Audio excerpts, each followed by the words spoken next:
Welcome back. This is episode 4 of creating Flappy Bird in a browser. In this video we're going to show a new class called a background, and as you can imagine this is a background for the game, and we also have to create an instance of the background class which is going to be stored in our original class called game. So I'm just going to quickly show you the code. So here was our previous code, and now we have added a background class here, and that is referred to in the game class using a variable called background. So we're setting this here in our initialization for game, so we'll talk about that in a minute.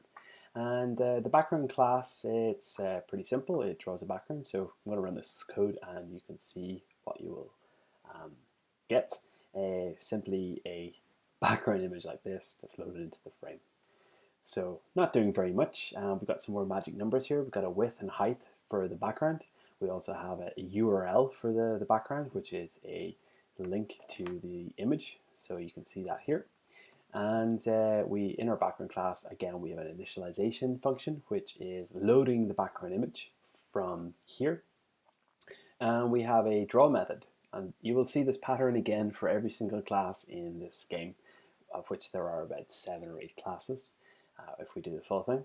And this draw function is actually called in our game draw function, which, as you can remember from the previous episode, is called 60 times a second.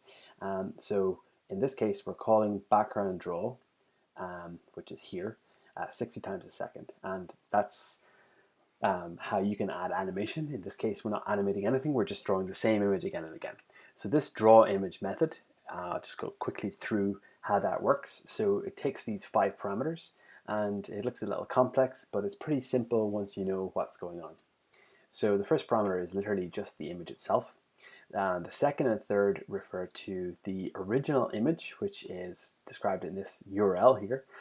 So we have to describe where in the original image we want to take the image from. So you could actually have a case where you have, let's say, an image that's 100 pixels by 100 pixels, but you only want to use the first 10 pixels by 10 pixels of the image. So the first parameter here is the center point of where you want to take the area of image from, and the second one is going to be the height and width of that area.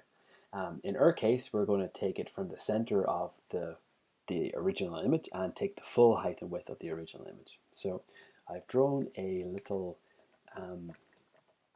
keynote slide here.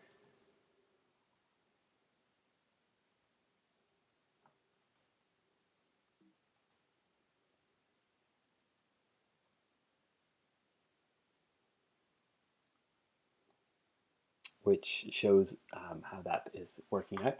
So in simple GUI, the x, y coordinate starts at the top, 0, 0, and works downwards. So this point here would be 0, 896 for x, 896, y. And this one here would be, this point here would be 7680.